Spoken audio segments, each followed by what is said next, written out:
안녕하세요. 사랑하는 성도님, 치유의 주님이 우리와 함께 하십니다. 우리와 함께 하시는 주님을 찬양합니다. 기도합시다. 하나님, 이 시간 저희들의 마음, 생각, 삶의 길을 인도하여 주셔서 하루하루에 살아가는 저희들의 삶이 말씀으로 인도받고 또 말씀으로 힘을 얻고 말씀으로 지혜와 또 생명의 길을 걸을 수 있도록 오늘도 저희들에게 은혜 베풀어 주시옵소서. 예수님 이름으로 기도합니다. 아멘. 네, 오늘 말씀은 누가복음 18장 31절에서 43절입니다. 제가 읽어보겠습니다. 예수께서 12 제자를 때리시고 이르시되 보라, 우리가 예루살렘으로 올라가노니 선지자들을 통하여 기록된 모든 것이 인자에게 응하리라. 인자가 이방인들에게 넘겨져 희롱을 당하고 능욕을 당하고 침뱉음을 당하겠으며 그들은 채찍질하고 그를 죽일 것이나 그는 3일 만에 살아나리라 하시되 제자들이 이것을 하나도 깨닫지 못하였으니 그 말씀이 감추었으므로 그들이 그 이르신 바를 알지 못하였더라. 여리고에 가까이 가셨을 때에 한 맹인이 길가에 앉아 구걸하다가 무리가 지나감을 듣고 이 무슨 일이냐 물은데 그들이 나사렛 예수께서 지나가신다 하니 맹인이 외쳐 이르되 다윗의 자손 예수여 나를 불쌍히 여기소서 하거늘 앞서가는 자들이 그를 꾸짖어 잠잠하라 하되 그가 더욱 크게 소리질러 다윗의 자손이여 나를 불쌍히 여기소서 하는지라. 예수께서 머물러 서서 명하여 데려오라 하셨더니 그가 가까이 오매 물어 이르되 내게 무엇을 하여 주기를 원하느냐. 이르되 주여 보기를 원하나이다. 예수께서 그에게 이르시되 보라 네 믿음이 너를 구원하였느니라 하시매 곧 보게 되어 하나님께 영광을 돌리며 예수를 따르니 백성이 다 이를 보고 하나님을 찬양하니라. 아멘. 자, 오늘 말씀에는 두 가지 내용이 있습니다. 하나는 예수님께서 죽음과 부활을 예고하신 내용, 그리고 또 하나는 시각장애인을 고치신 그러한 내용이죠. 자, 우리 31절 보겠습니다. 이제 예수님이 12 제자들을 데리시고 그들에게 말씀하십니다. 우리가 예루살렘으로 올라가노니 선지자를 통하여 기록된 모든 것이 인자에게 응하리라. 자, 예루살렘으로 올라가노니, 물론 이제 예루살렘으로 올라간다는 이 표현은 지리적으로는 당연히 이제 예루살렘이라고 하는 지역은 지금 예수님은 여리고 지역에 계시니까 그 여리고 지역보다 적어도 한 1200m 이상 높은 곳입니다. 그래서 지형상으로는 계속 이제 올라가는 그러한 지형이지만 이 복음서에서 예수님이 예루살렘으로 올라간다는 표현을 사용하실 때에는 바로 예수님이 이 땅에 오신 목적, 하나님께서 가지고 계신 그 목적을 성취하러 가신다고 하는 그런 굉장히 중요한 의미가 있습니다. 그러니까 이제 우리가 복음서를 읽다가 예루살렘으로라는 표현이 나면 예수님은 지금 바로 십자가의 그 길을 분명히 보시며 가고 계시구나라는 것을 생각하게 됩니다. 자, 그런데 예수님이 우리가 예루살렘으로 올라간다고 하시면서 선지자들을 통하여 기록된 모든 것이 인자에게 응하리라. 선지자들이지만 사실은 구약 전체를 의미하죠. 구약이 기록된 모든 것이 인자에게 응하리라. 여기서 인자는 예수님 자신이죠. 구약의 모든 기록이 곧 예수님에 관한 언약이며 예고라고 하는 것을 담고 있어요. 자, 근데 그것이 이루어진다는 것입니다. 언약이 이루어진다는 셈이죠. 그 내용이 무엇일까요? 바로 32, 33절입니다. 여기 보니까 인자가 이방인들에게 넘겨져 희롱당하고 능욕당하고 침뱉음당하고 책짓질당하고 죽일 것이나 3일 만에 살아나리라. 자, 구약에 말씀하신 그 예언이 응하리라, 성취되리라 하시면서 구체적인 내용이 바로 예수님이 당하신 온갖 순환, 그리고 3일 만에 부활하시는 것입니다. 예수님의 예루살렘 행의 초점은 십자가였고 십자가의 결론은 부활입니다. 그리고 이것은 곧 모든 인류에게 영생을 가져오시는 하나님의 놀라운 은총의 구원의 역사죠. 자, 이것은 바로 앞에서 어제 우리가 보았던 그 부자 관리가 어떻게 영생을 얻겠습니까? 그런데 네가 있는 거 다 팔아 나눠줘라. 그래서 이 부자 관리가 아주 근심하였다는 그러한 내용이죠. 그런데 바로 오늘 본문에서는 예수님이 그 영생 구원의 길을 열어주시려 예루살렘으로 가시고 이와 같은 일이 성취될 것임을 예고하고 계십니다. 예수님의 이러한 그 순환의 예고는 제자들에게 계속 주어지지만 계속해서 제자들은 이것을 깨닫지 못합니다. 34절 제자들이 이것을 하나도 깨닫지 못하였으니 말씀이 감추었으므로 그들이 그 이르신 바를 알지 못하였더라. 제자들은 예수님이 하시는 이 말씀을 도무지 이해할 수가 없는 겁니다. 예수님이 하나님의 아들이시다 라는 것은 아마 제자들도 이제는 다 알고 있겠죠. 믿겠죠. 또 예수님이 다윗의 자손이다 라는 것도 믿을 수 있을 것 같아요. 하지만 그 다윗의 자손인 메시아가 고난당한다, 죽임을 당한다, 3일 만에 부활한다. 이것은 한 번도 생각해 보지 못했던 것이고 그 당시 모든 유대인들은 메시아를 기대하고 있었지만 메시아가 고난당한다는 것은 꿈에도 꾸지 못했어요. 그러니까 그들은 예수님의 이 말씀을 도무지 깨닫지 못하는 것입니다. 그런데 그들이 단지 깨닫지 못하였다고만 말씀하시지 않고 그 말씀이 감추었다라고 되어 있어요.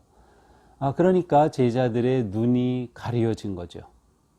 제자들의 눈이 가려서 그것을 보지 못하는 것입니다. 그렇다면 눈이 열려지면 보겠죠. 그렇습니다. 실제로 제자들이 예수님의 이 죽으심과 부활에 관해 이 예고하셨던 말씀이 그 말씀이었구나 깨닫게 된 것은 예수님이 부활하신 이후입니다. 특별히 성령님의 강림, 그 놀라운 성령님의 임하심으로 그들이 그것을 깨닫게 되는 거죠. 그래서 부활하신 예수님을 따르는 진정한 부활의 제자들로 헌신하게 되는 거죠. 자, 그러나 아직 제자들은 깨닫지 못하고 있습니다.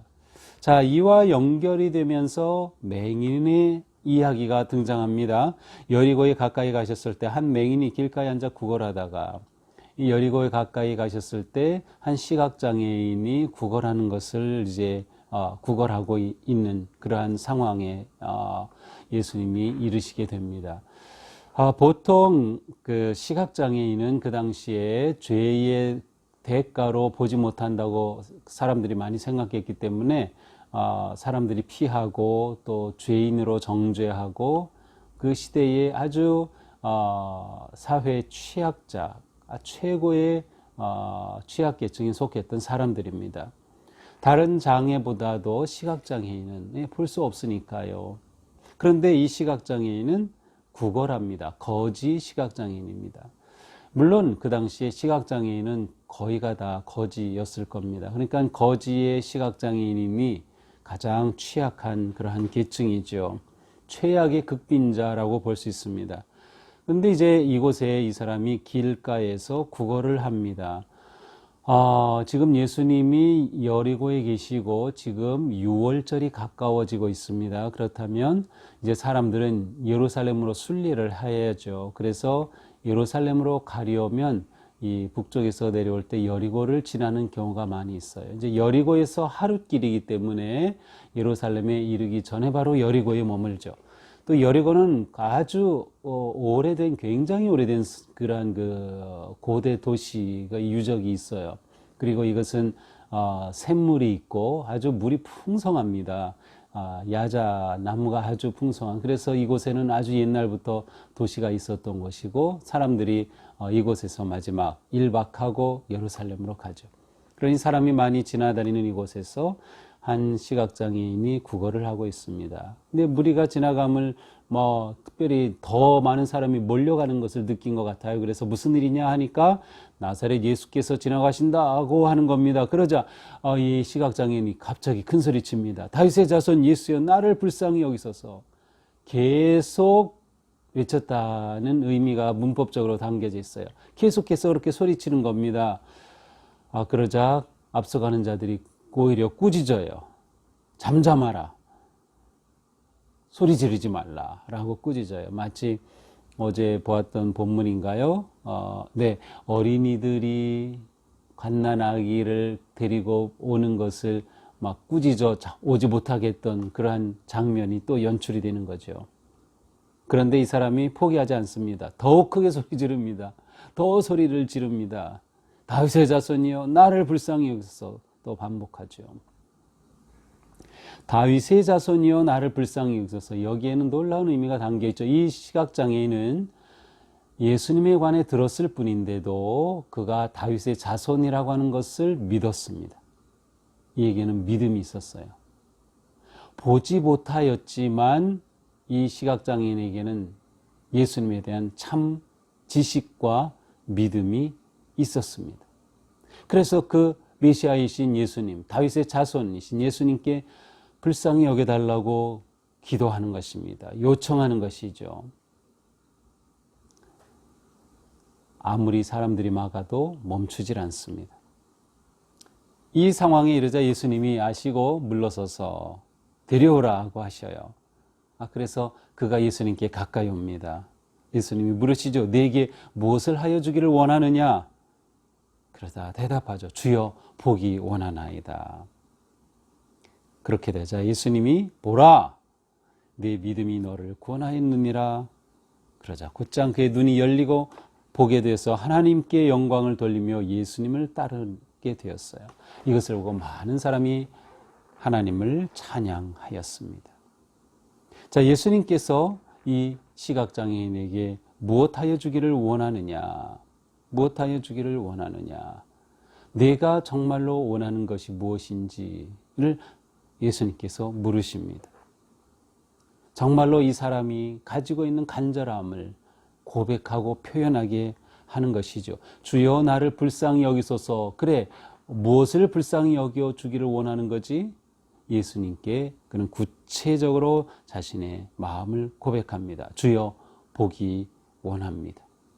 그는 예수님께서 자신에게 응답하여 주실 것을, 예수님만이 자신을 치유하실 것을 굳게 믿고 있었어요. 그래서 포기하지 않은 거죠. 그래서 주님께 나아갔던 거죠. 그리고 그는 그것을 주님께 고백하였습니다. 과연 예수님은 그의 믿음을 보시고 고쳐 주십니다. 네 믿음이 너를 구원하였다. 예수님의 능력을 확신한 믿음, 예수님이 다윗의 자손이라는 믿음, 예수님이 자신을 고쳐주실 것이라는 믿음, 그 믿음에 예수님이 응답해 주셨습니다. 자, 앞에 나왔던 제자들은 눈을 뜨고 있었지만 예수님이 주시는 말씀을 깨닫지 못했어요. 그런데 이 시각장애인은 눈은 보지 못했지만 그의 영은 예수님에 대한 온전한 확신과 믿음으로 진정한 메시아 되심을 고백하고 있어요. 굉장히 대조적인 모습을 우리들에게 보여주고 있습니다. 자, 오늘 말씀을 보면서 우리는 몇 가지 생각하게 됩니다. 나는 영적 시각장애는 아닌가? 영적인 시각장애는 아닌가? 세상의 가치, 어떤 내가 가지고 있는 것들에 그냥 눈이 가리워져서 예수님의 참모습, 예수님의 진정한 이 땅에 오심, 구세주 되심, 치유하심, 예수님의 고난당하심, 이 모든 것들에 대해 눈이 감겨져 깨닫지 못하는 것은 아닌가. 우리의 마음의 눈이 열리고 영의 눈이 열려져서 예수님을 언제나 확실하게 보면서 확실하게 믿음을 고백하면서 끝까지 포기하지 않고 주님을 따르는 삶. 바로 이것이 오늘 말씀이 우리들에게 요청하는 우리의 삶이라고 생각하게 됩니다. 그러니 우리는 예수님을 깨닫고 알기 위해 더욱 힘쓰자. 그래서 이렇게 매일 말씀 묵상을 우리가 하고 말씀을 가까이 하는 것은 우리에게 매우 유익한 일입니다. 또 이 시각장애인처럼 어떤 상황에서도 우리의 믿음의 길 흔들리지 말자. 우리의 믿음이 분명하다면, 예수님에 대한 확신이 있다면 우리는 어떤 상황에서도 결코 포기하거나 흔들리지 않을 것입니다. 예수님을 향하여 우리의 나아가는 걸음은 결코 멈출 수 없는 것이죠. 그래서 우리는 예수님에 대해 확실한 믿음을 가지고 나아갈 수 있을 것입니다. 우리의 마음의 눈이 열리고 영의 눈이 열려지기를 축복합니다. 그리고 예수님께서 이 시간 나에게 이렇게 물으실 때 뭐라고 대답하시겠습니까? 내 소원이 무엇이냐? 믿음으로 대답한다면 놀라우신 은혜로 응답하여 주실 것입니다. 기도합시다. 하나님, 오늘 말씀을 통해서도 저희들이 예수님을 더 알고 또 예수님을 더 찾고 더 예수님에 대한 믿음을 굳게 세울 수 있도록 도우시니 감사합니다. 예수님만이 우리의 문제의 해답이 되시고 문제의 길이 되시고 능력이 되심을 다시금 확신하며 고백합니다. 이 시각장애인처럼 저희들도 흔들리지 않는 믿음으로 주님을 향해 멈추지 말고 나아갈 수 있도록 잡아 주시옵소서. 혼란한 세상, 두려운 세상, 많은 문제가 가득한 이 세상, 코로나가 계속되는 이러한 곳에서 저희들은 결코 믿음을 포기하지 않고 오히려 주님만이 생명이심을 신뢰하며 더욱더 주님을 향해 나아갈 수 있도록 인도하여 주시옵소서.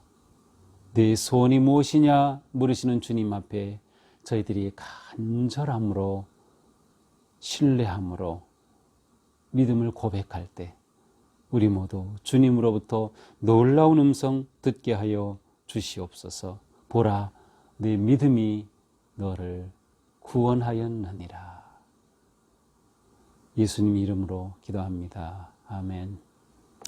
네, 오늘도 주님 동행하면서 승리하는 하루가 되기를 축복합니다. 사랑합니다.